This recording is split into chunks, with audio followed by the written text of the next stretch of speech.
Hey guys, and welcome back to Divine Journey 2. Last episode we automated the blood altar from blood magic. So we've got our well of suffering here to keep our altar full. We also automated blood magic's will generation with a couple of rituals here which takes will from chickens, and we have about 300 of each will type. Having that set up down there also allows us to keep the Tartaric gems in our Hellfire Forges full. So between episodes I've figured out this Hellfire Forge passive automation. Thank you once again to Taz from our Discord server who helped me set this up. But this will automatically input the items as long as we have them. I think we're missing windmills here, we'll have to address that. But this will keep crafting tier 1 reagents until the drawer is full. I just have them limited to 1 stack right now, but that will probably increase.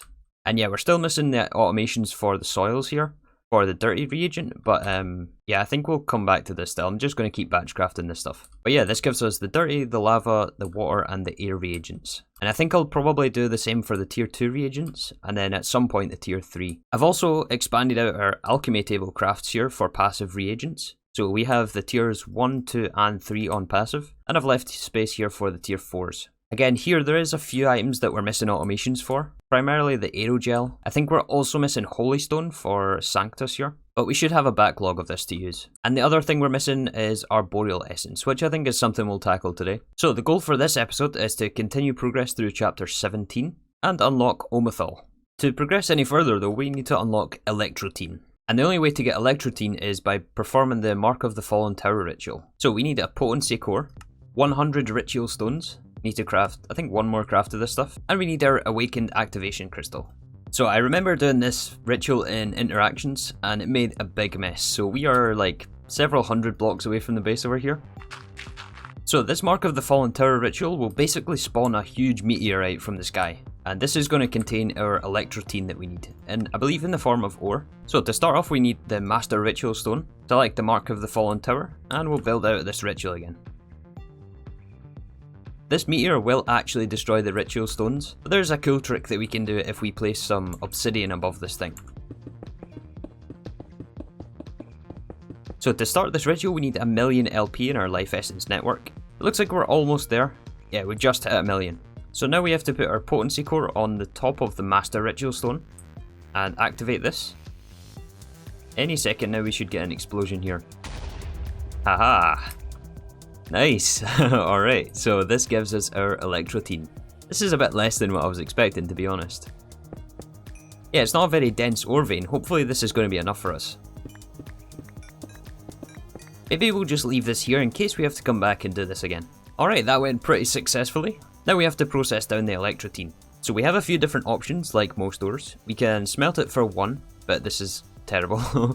We can pulverize for 4. Alloy smelter only gives us 1. We do have this option in the pulverizer with the Tectonic Initiator augment. For this recipe we have to import petroleum, which we can get from petroleum dust, which we have automated, and this will give us 6 dust per. So I've set up this basic magma crucible pulverizer combo. We're inputting the petroleum dust to give our Tectonic petroleum, and that is output to the pulverizer where we're going to give this the Initiator augment. We need to give this machine some power as well, so let's actually move this interface back a block. And that way we can fit a conduit right here. And then we'll filter the insert for the Electrotine ore. And now we can just ask for all of the ore in this interface here. Yeah, now we're processing. Let's give this machine some upgrades. And then we can extract on blue to put it all back in our ME system. Nice, so this is going to give us 6 dust for every ore that we put in. Alright, so this unlocks the next quest, which is to make Angelic Silicon Crystal Mixture. Alright, let's see what this thing contains. Okay, so this is where we use our will crystals that we automated last episode, but we also have to make energized silicon, infused silicon, and electrosilicon. So I guess we'll do these in order. The energized silicon we have to make from glowing silicon compound, and this we can make by induction smelting glowstone and silicon, but this is a different silicon to the one we make, and I am assuming all of them are going to be the same. The red silicon is redstone and silicon, yeah, and the electro I'm assuming is electrotine and silicon. So the first step to get our silicon is to make sandy silicon compound. The first one is going to take our silicon. This is the applied energistic silicon that we already have automated, and this is going to compress it down into blocks of compressed silicon. And the second crafter below this is going to take the silicon blocks and craft this with compressed sand. And this is going to give us sandy silicon compound, which we have to smelt and then put through a sawmill to get our silicon boules. So smelter and then sawmill. These machines are so loud, aren't they? Oh man, mechanism. Alright, so the compound is smelted and then auto output to the sawmill. We get our silicon bowls. Then we have to put these in 3 different induction smelters. Actually, we're going to stack these things. So the first induction smelter is going to take the silicon and electrotine. Second one is going to be silicon and redstone. And the third one is going to be glowstone and silicon. Nice, so we're now getting each of the different types of compounds that we need. Make sure to lock all of these drawers. And we can place a drawer controller with a storage bus. Alright, so now after this step, we actually have to smelt these things. We probably should have added a smelter step in this. But instead we'll just do this step on demand, I think. So 3 of these can go in our furnace interface. And now we can put in the pattern for this angelic crystal mixture. Which is just a crafting recipe. The quest only calls for 1 of these things, but I have a feeling we need more than just 1. So this unlocks our next quest, which I think is the next gateway key. This is going to take us into Omothol. Making the gateway key though is not so simple, as is becoming common in this mod pack. So we have to use our dread plagued key, which we got I think 2 episodes ago. We need our corallium plate. This should be easy to craft. I think we have these automated already. The angelic silicon block is just 9 of these mixtures. And we need crystallized mana. This is made in the crystallizer with blocks of mana diamonds. And we need 9 of these things. Oh, this means we need 81 mana diamonds. Well, we have 44. And to get more, we need more hyper diamonds. But I noticed our hyper diamond production is broken here. Okay, so it turns out the reason for that is because we don't have industrial graphite dust. To make this ore we need HOP graphite and we still haven't automated this yet, so let's fix that. And I think it's about time that we move this squeezer.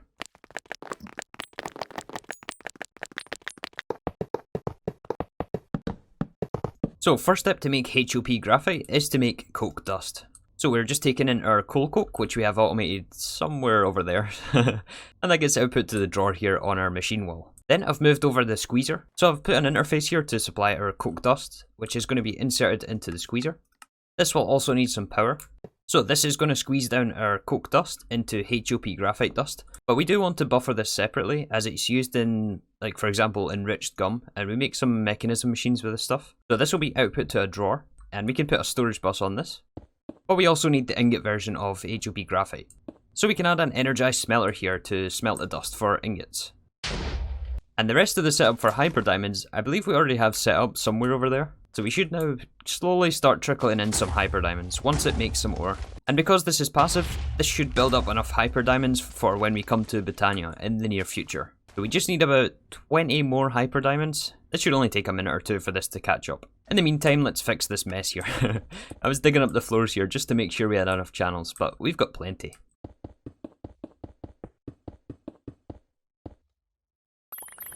So now that we have our hyper diamonds, we can crystallize these in the crystallizer. And I guess we'll add a recipe for this thing as well. Oh, we're out of slots here. And yeah, this crystallizer, as you can see, is slow. Very, very slow. And we're going to actually need this a lot in the future. There is a quest over here to make more crystallizers, and I think this is something we'll set up sooner rather than later. We were gated by needing will crystals to craft this crystallizer, but now that we have this, we should probably invest in some more of these things. As once we get to Botania, we need sparks, and to make sparks we need methane. And the only way to get methane for us at the moment is to do crystallized methane clusters, which comes from a lot of crystallized material. The hydrogen comes from oxygen, and yeah, it's a big rabbit hole to jump down here. Alright, so now that we have all of these materials, our mana has finished crystallizing. We need, I think, 2000 will for this, and our greater tartaric gem here holds 4000, so we should be able to craft this thing. We need the key, we need our crystal block, and a corallium plate. Nice, alright, let's explore Omothol. Before we go to Omothol, we need to upgrade our mana steel pickaxe, and we need to upgrade it to mine some sort of material in Omothol. So we need to use our arcane ashes, mana steel pickaxe, and a binding reagent. Alright, so now I think we're ready to go. We've got our staff here for some more essence in the new dimension. And we have to go 3 layers deep here. This is getting very Inception-like. So first we're in the Wastelands. And then we go through the second portal to the Dreadlands. And here we use our gateway key to make a third portal, where this will take us to Omothol. Oh, this looks like a dangerous dimension for sure. But the first thing we have to do here is use our staff to collect some essences. Alright, so we got about 10 essences. I think this is going to be enough. But we have to craft this once again to the skin of Omothol, and this is what we use to upgrade our Necronomicon. The other part we need, as I mentioned, is Ethaxium. So I think the Ethaxium does spawn in the version we need it in this regular Ethaxium version like this. But we can also get it from all of the bricks that are from all of these structures. Oh, this is some tough material, even with this bound pickaxe. Can we vein mine this? I hope we can. This is like a minute per block. And these bricks we can transmutate, and I'd really forgotten where I'd put this thing. I've been searching for this machine for like 5 minutes. It's tucked away in the corner here, making our shards. But we can put our Ethaxium bricks in here, and this gives us regular Ethaxium that we're after.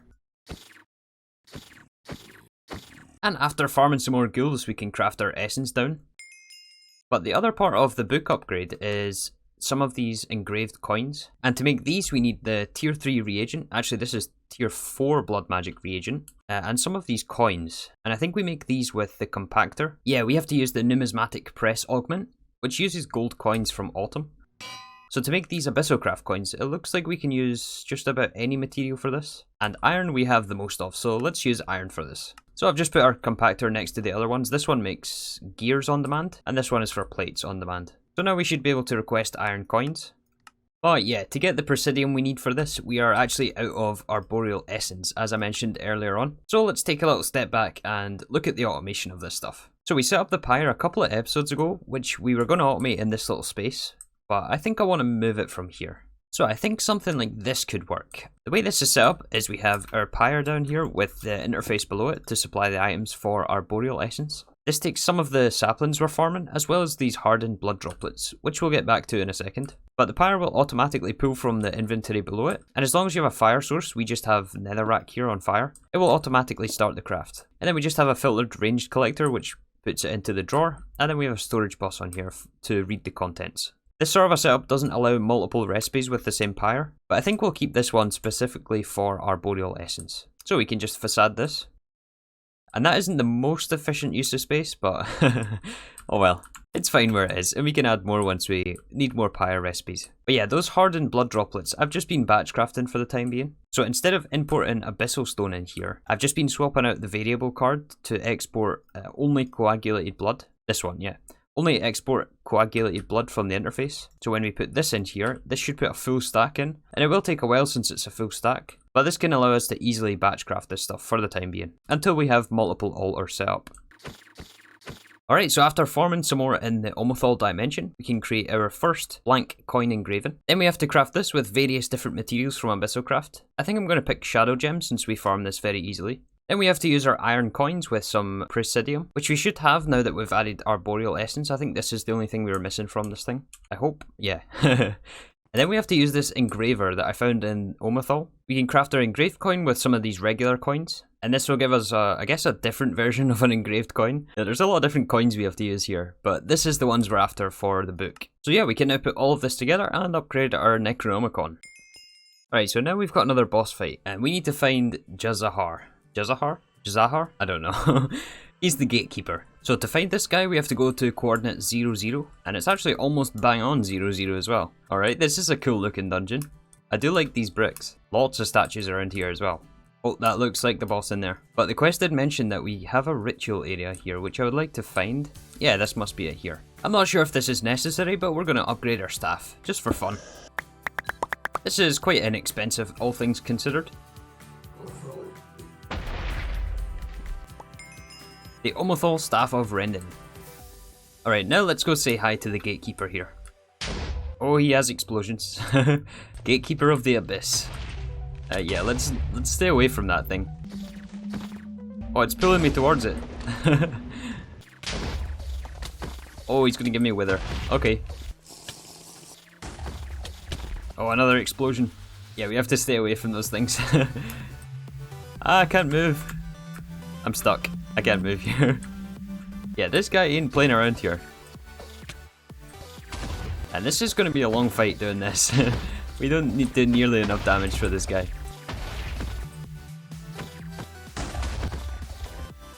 Oh. Oh, he pulled us back to the wastelands. Oh, we must have went through some sort of a portal there. And speaking of portal, where is our portal?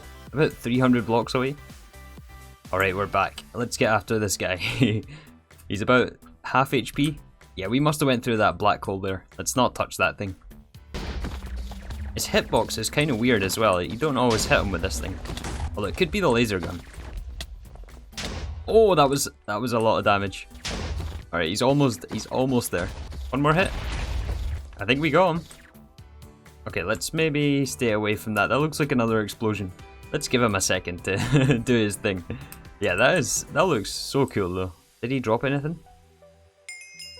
According to the quest here, he's supposed to drop his Essence of the Gatekeeper. But I don't see any essence here. Maybe unless one of these mobs has it. I don't know. Alright, so I've been searching here for a good 5 minutes for this drop. And if it exists, it probably despawned. But what I think happened was, when he exploded and blew this wall open, the drop probably fell down there. So we're going to have to fight this guy again. So to resummon this guy, we need 4 Omothol Essence and 4 Shards of Oblivion. Don't think there's a center item here, but yeah, this ritual should respawn the boss above us. Yep, there he is. Okay, let's try this again. Okay, one more hit. One more hit. I think we got him a second time, maybe? Maybe. Oh, there's the drop. Alright, that fight I think took longer than the first one. But we have our Essence of the Gatekeeper. So that didn't go quite as smoothly as I would have hoped, but it did unlock the next quest, which is to once again upgrade our Abyssal Nomicon. To upgrade this though, we need blocks of Ethaxium, and the only way to get this is from Ethaxium Ingots. And the way to get the Ethaxium Ingots is we need life crystals. We also need 1000 PE each, so that's going to be a lot of charging of the Necronomicon. I've already started charging it over there, but that's going to take a while. Let's also request our life crystals while we're at it. So for 4 blocks of Ethaxium Ingots, we need 36 life crystals? Yeah, 36 life crystals. That is 1000 oxygen shards. And this is all done in the Crystallizer, so this is going to take maybe even hours to do this craft. Yeah, if we check the speed, this is the Crystallizer, and it has to go through like 2000 of these recipes. So yeah, we've got a while to wait for this thing. So while we wait on the Crystallizer, let's make more Crystallizers. The quest calls for 2 of these things. I don't know if we need any more than that. But man, these are expensive machines. Look at this. Alright, so with these 2 Crystallizers, I was having a look in JEI for some of the recipes that we would need. Of course, we still have the other one over there for on-demand crafts. But to make the methane, which we need for... Oh, we need this for Salus Mundus as well, later on. We also need it for the Botania Sparks. We need to make methane clusters, which come from crystallized methane. And this comes from crystallized hydrogen and carbon. To get the hydrogen, we need to create hydrogen shards, which we can get from water buckets. And the carbon comes from charcoal or coal. So it seems that 2 will be enough for our methane production here. So these crystallizers do take a fuel input, so we can filter blaze rods in for this. And I have actually turned off the nether farm recently, as that was a big source of lag in our world here. Ever since turning that thing off, things have been a lot smoother in this world. So yeah, something was up with some of the mobs in the nether. I'll have to investigate that a bit further. So then inputs have to be inserted into the top. First one is getting the water buckets, and the second one is getting charcoal. We do have to deal with the empty bucket here, similar to the one we have over there. So these we're just going to filter on the output on the top side of the machine here. The outputs are going to go into 3 different compacting drawers, which will give us access to the clusters and the shards. Then we're going to filter in the hydrogen shards and the carbon shards into a mechanical crafter. This is going to craft us crystallized methane, which can then go to another output drawer here. So there is actually one more step to turn it from the crystallized methane into regular methane, and that is to transmutate it. So that probably means we should make another transmutator here. And crafting another transmutator means more liquid corallium. We gotta fill 6 tanks worth of this stuff. And we're also going to need another transmutation gem. Luckily this doesn't cost much PE, as we need all the PE we can get right now. So there is our second transmutator. And that actually reminds me, we should automate these ender cores. We have the recipe for the inactive one, but we still have to set up that little farm in the end to activate them on the end crystal. So this transmutator I've just set up above the crystallizers. This pulls the methane from this drawer. We also import blaze rods into this thing. And the methane output is just going to be stored in this drawer at the bottom here. That keeps things at least a little bit symmetrical. And we do already have some methane. We have 20, I think. The other one I just put through the machine. But I did put in recipes for this, I think last episode. And I've been requesting this every now and again in our on-demand setup. But now this is passive, we don't have to worry about doing this on-demand anymore. And this should give us enough methane to start Botania, probably next episode. Let's check on the progress of that craft we kicked off a while ago. Yeah, still 700 oxygen shards to go. We do have some life crystals that have finished, though we have 14 here. So let's make sure we use the PE in the Necronomicon before we charge it again. So we need 4 of these Ethaxium Ingots.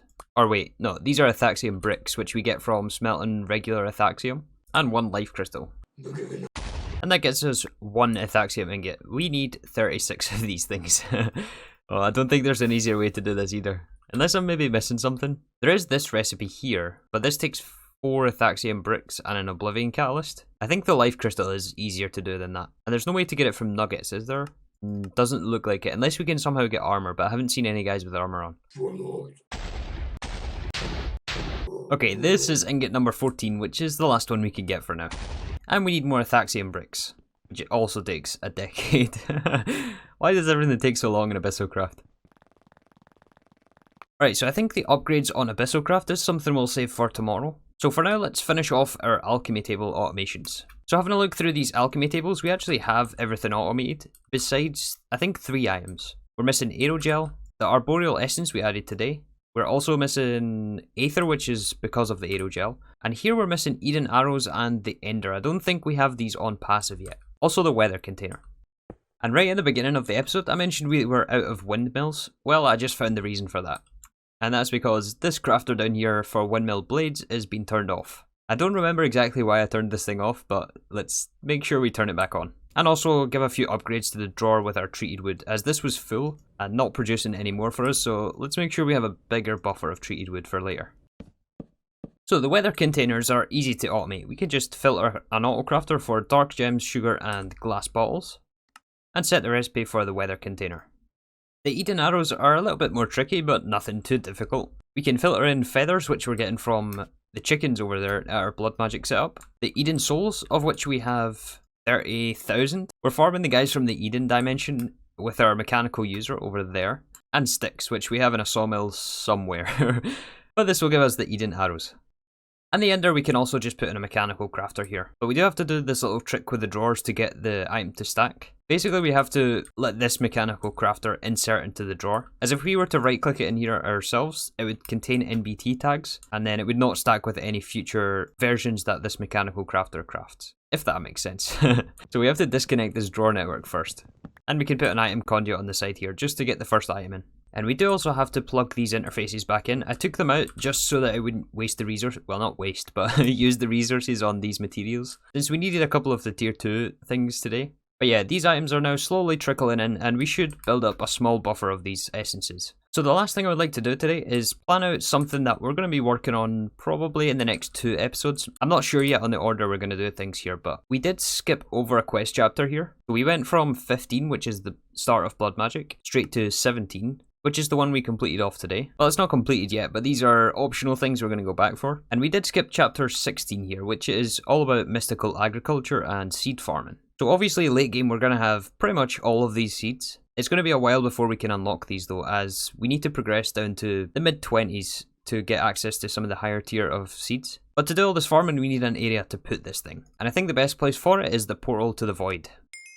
So this, as you might have guessed, will give us a void dimension to work with. And I think this is where we're going to put our Thaumcraft area and also an area for mystical agriculture. And we may also move the mob farm over there just to try and increase performance in the base. But you guys have also commented quite a lot on these portals and it seems to be bothering you quite a bit. And it's actually getting to me as well. I don't like the way I've placed all these things. Some of them, unfortunately, I don't know if we can move without a lot of effort. Like the portal to autumn here. I don't think we can easily craft a key to open this thing again. So probably what will end up happening is building around this stuff. So I do plan to eventually build a portal room of some sort. And we'll have it connect up probably to this little corridor here. So apparently this portal cannot be moved once you place it down. Similar to most of the other portals, but I do want to kind of consider this a bit more than I have. And I'm having a hard time deciding where I want this. So since this is something we're going to be visiting very regularly, I think we'll put it off our main intersection here. And we'll just put it off to the side. It's not really in the way here, but it's also quite convenient and close to our terminals here. Actually, is that where I wanted it? Well, it's too late now. Alright, so yeah, this gives us the void world, which we're going to build out all of our farms in. And speaking of farming, why don't we create the first of our mystical agriculture seeds here? We need to use this ender crafter, which is due an upgrade badly. But these alternators are still expensive at this point. But first we need the base crafting seed, which we craft with prosperity shards. We have quite a lot of this from the ore. Same with inferium essence. We have over 500,000 of this stuff. But I have a feeling we're going to go through this very quick. But this allows us to get our tier 1 crafting seed. I don't know if this is the quest. It is the quest. And the first seed we're going to make here is the nature seed. These nature clusters we make in the Hellfire Forge, so I just put in a recipe for this stuff.